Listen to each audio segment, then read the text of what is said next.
Please leave your thoughts in the comment section below. Vote for the motion. Mr. Trudeau, for.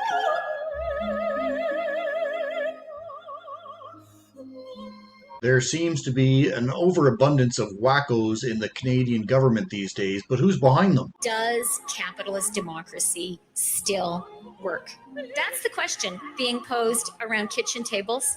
But what exactly is a wacko? Is there a generally accepted definition? A wacko is a person who is eccentric or mad. Merriam-Webster equates wacko with psycho. Dictionary.com says a wacko is a strange or odd person. There's probably nothing to fear from most wackos. They often serve as an odd form of entertainment. But what happens if they get into positions of power? What happens if they run a government?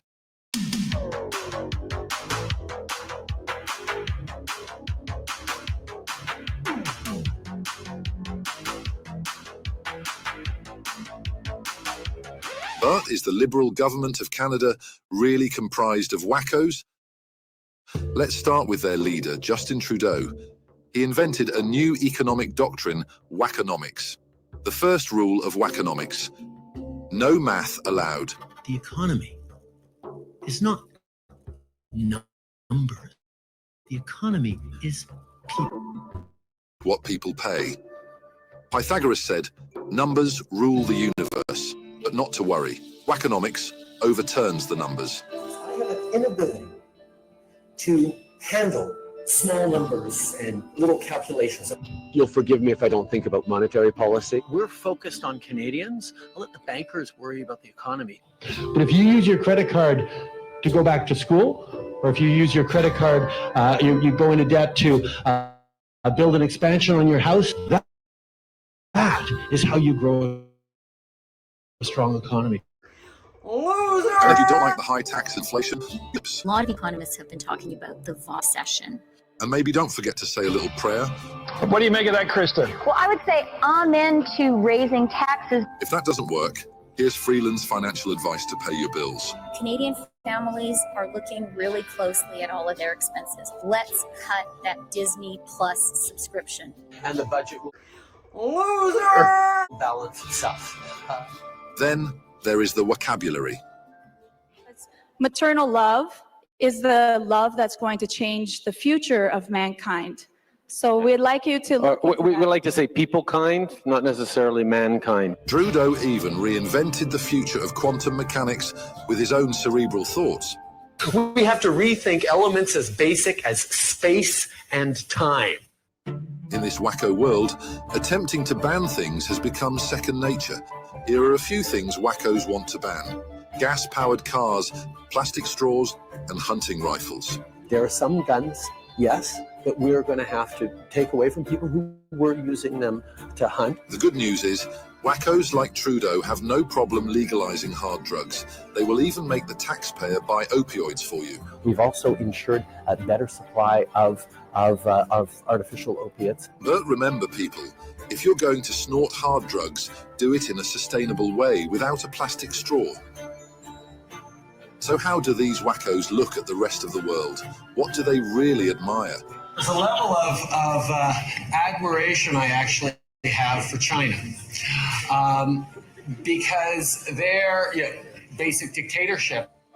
In exchange for his admiration, Beijing's dictatorship gave Trudeau an endearing nickname.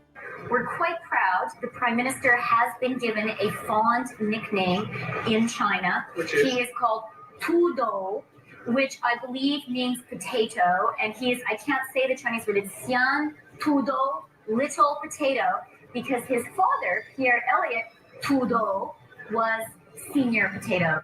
Back at home, it takes a team to make a wacko world. Trudeau's closest ally, Chrystia Freeland, knows the struggle of commoners who drive to work every day. A fact that still shocks my dad is I don't actually own a car because I live in downtown Toronto. I'm 300 meters from the nearest subway. I walk, I take the subway. While driving around in rural Alberta last week, Chrystia Freeland was pulled over for speeding.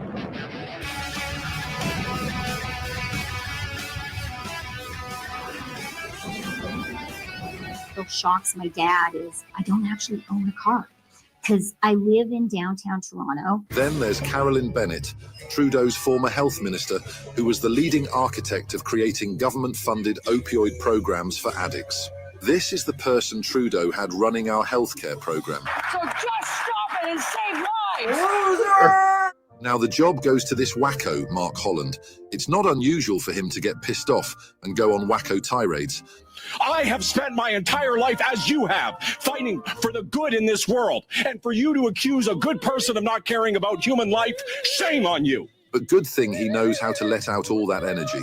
I was the first health minister, or probably the first member of parliament, who talked about the importance of pleasure in sex. What does it mean if sex isn't affirming of who you are and isn't pleasurable if you don't have that as a family value? This is a man who really knows how to communicate with people. The fact that we can't talk about our elbows and knees the same way we talk about our penises and vaginas is terrible. Still, with all the love and sex and body parts, there are built up terrible memories of road trips. You can take a summer fun time vacation where you're locked in a car for 10 consecutive days, non-stop with no bathroom breaks, and Conservatives have a plan for you to have that summertime fun. And the cost? Give up the future of the planet, right? Don't worry, kids, about climate change. Don't worry about taking action on the planet. Enjoy your 10 hours in the car and let the planet burn. And guess who flew to Paris this summer to see the Olympics? You know, I had an opportunity for my mom's 80th birthday to be away and be in the Olympics. Speaking of environmental hypocrisy, Trudeau's former Minister of Climate Change, Catherine McKenna, mastered the art of deceptive politics. Some real advice. I said that if you actually say it louder, we've learned in the House of Commons, if you repeat it, if you say it louder, if that is your talking point, people will totally believe it. People will totally believe it. This wacko even said that being opposed to Trudeau's carbon tax makes you an arsonist. When she left, a new wacko replaced her. The current Minister of Climate Change, Stephen Guilbeault, has always been a lifelong Liberal. Greenpeace is climbing the world's tallest building today to tell the world not to be fooled by the Liberal government. Wait, no, I mean socialist. I'm a Liberal and a proud socialist, Mr. Speaker. Stephen Guilbeault spent part of his adult life as a radical environmental activist known for engaging in high-profile stunts that led to multiple arrests. By his early 30s, Guilbeault had climbed the CN Tower to protest against Liberal environmental policies and scaled the roof of the Premier of Alberta's residence. Today, he remains an avid eco-maniac. As you know in life, the only two guarantees are taxes and death. Who has promised to end all road building in Canada. Safe to say, this wacko has earned his boss's respect. I have tremendous faith and confidence in my environment minister. Loser! Loser! Next, we have Seamus O'Regan. He's one of Trudeau's closest confidants. I wouldn't be doing this unless I felt I could do something. When Canadians were worried about paying higher taxes for home heating during winter, he had this to say. I'm sick and tired of people talking about the cold winter and what we're doing. Trudeau Liberals are also sick and tired of free speech. Trudeau's Justice Minister, Arif Virani, introduced censorship, Bill C-63. If it becomes law, they will arrest you for future crimes. You're so criminal.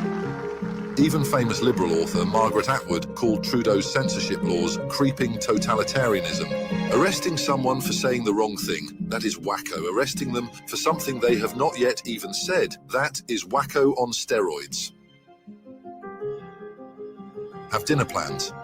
With food prices up 37% faster in Canada than in the US, and the quadrupling carbon tax set to raise them higher, wackos have ordered up a meal for you. Crickets. Trudeau gave $9 million of your tax dollars to a company that is building the world's largest edible cricket factory. The company is now firing workers and losing your money. As to where your tax dollars went, well, crickets.